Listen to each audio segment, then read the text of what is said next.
Bonjour tout le monde et bienvenue dans une dernière vidéo sur le logiciel Excel. Donc je fais un complément pour expliquer les différents onglets qui apparaissent lors de l'ouverture d'un classeur Excel. Donc on a déjà expliqué pour l'onglet accueil, nous avons déjà expliqué toutes ses fonctionnalités. C'est pour l'onglet insertion des tableaux, l'insertion des formes des smart art, l'insertion des graphiques. Ici l'insertion zone texte, word art, etc. Pour l'onglet mise en page, il permet de faire la mise en page, aussi d'agir sur l'item.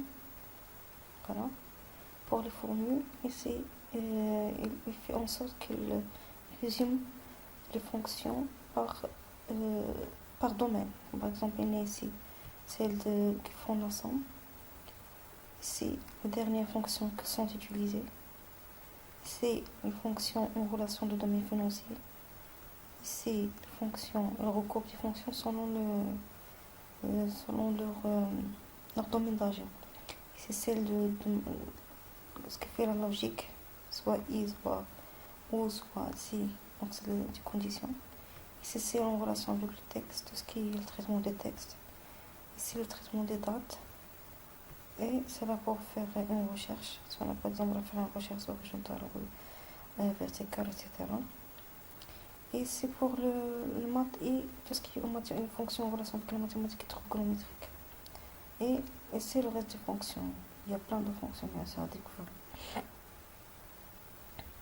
Donc les données, elles permettent d'importer des bases de données à partir d'autres systèmes de gestion de bases de données, à savoir comme par exemple Excel. Ici de d'autres sources. On peut par exemple définir soit une procédure stockée, ainsi de suite.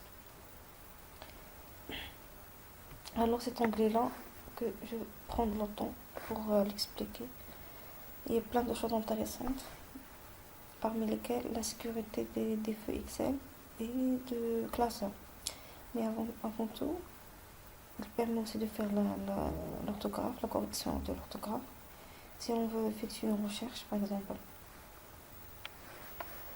si on a déjà un dictionnaire qui est installé, et c'est là pour faire la traduction, ça pour l'insertion d'un commentaire, par exemple, si on a besoin de retirer.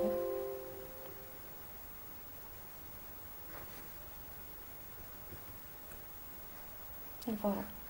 Donc le point le plus important, c'est cette partie-là, dont je vais me focuser parce qu'elle permet de protéger la feuille et le classeur. Donc par exemple, si j'ai des que cette feuille-là soit protégée en écriture, c'est-à-dire que je veux que l'utilisateur n'aura pas le devoir de modifier, donc je vais lui associer un mot de passe. Par exemple, je vais lui associer un mot de passe très simple. Ok.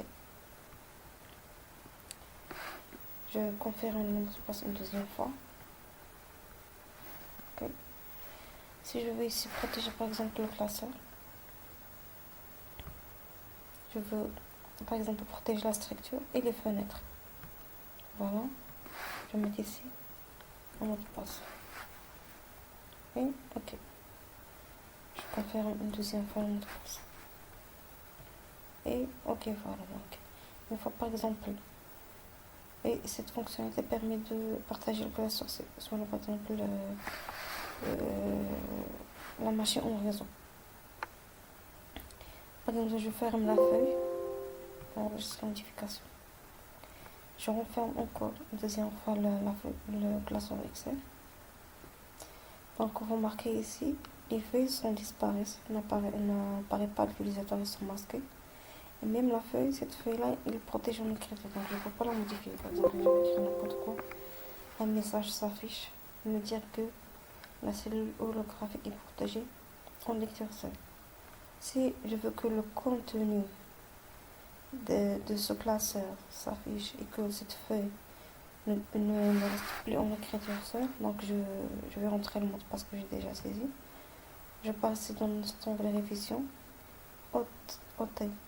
Je vais opter pour la protection de la feuille Excel et je mets ici le mot de passe. Ok. Voilà. Qui devient modifiable ici. Si je veux par exemple que les autres feuilles apparaissent,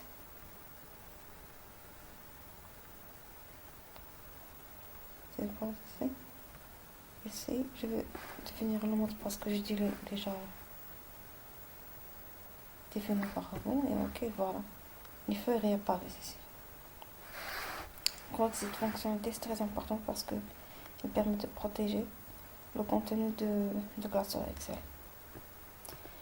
Et l'onglet affichage, bien sûr, soit si on veut l'afficher en mode normal, comme vous voyez ici, par exemple. Si je veux qu'il soit avec le mode de mise en page, c'est-à-dire je peux lui définir un en-tête et un footer, par exemple. Si je veux que les sous de page soient affichés, et un affichage personnalisé, bien sûr. Voilà, ici si on veut que je change le zoom par exemple, si je veux que je fais un zoom sur une sélection, si je veux définir une autre feuille, et ainsi de suite.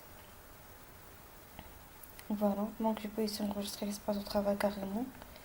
Je peux changer par exemple la fenêtre. Et ici pour des macros, pour la création des macros. Voilà, donc c'est tout ce que j'ai dans cette vidéo. Donc si vous avez besoin de quoi que ce soit à expliquer, n'hésitez pas à m'écrire des commentaires. Et merci beaucoup.